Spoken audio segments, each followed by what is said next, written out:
happened at the event yesterday and what galvanizes it today? Right. So, I mean, I think we were very disappointed at the Apple generative AI stuff. First, they put it last, as you said. They talked for 65 minutes about new colors and new things that felt like Snapchat type of functionality. And then in minute 65, they started talking about the only thing Wall Street cares about, because this company has very anemic growth. They're going to report 1% revenue growth this year. And what we really wanted to hear was what's going on with generative AI that's going to force an iPhone replacement cycle to drive that 1% revenue growth higher to 2, 3, 4%. And there was nothing I felt that they'd announced that made consumers want to run out and replace their iPhone. And now we have to wait a year because they have an annual replacement cycle. So now if you didn't like what you heard yesterday, you have to wait a year till the next cool generative AI stuff. So, I mean, I thought it was a very disappointing day, which is why the shares were down 2% as soon as they finished speaking.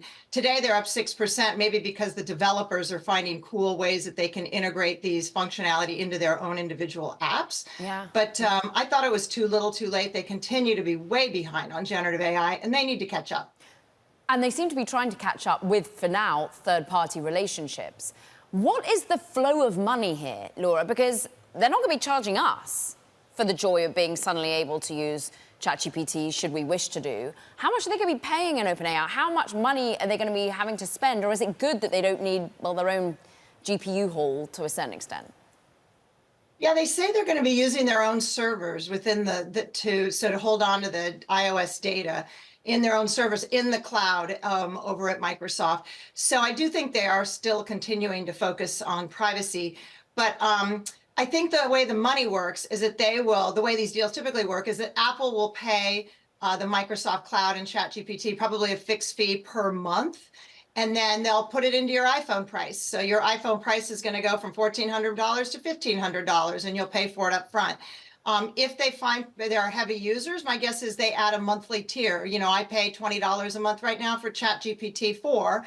My guess is Apple gets that for a lower price, but they probably surcharge heavy users of that particular functionality. I think a lot of people, because of the privacy issue, will not use it, will not call out to the cloud to ChatGPT. And then Apple it's not costing Apple anymore for those users.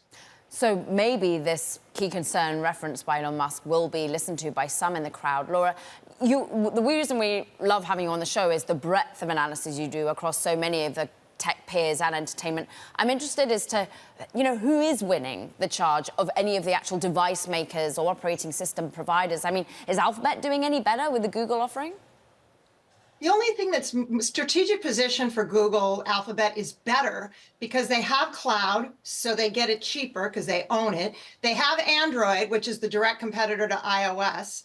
They have an ad-driven business in search, which means they have a lot of first-party data. They have YouTube, and the world's moving to video, as we know. YouTube is the #1 streamer and makes a lot of money. Now it's the largest subscription streaming service, as well as the largest ad-driven service, which gives them first-party data. So it feels like their strategic position is a lot better, even if they're sort of inferior at every one of those things they do. The fact they do them all gives them really strong, better data on you, and also more ways to make money from you.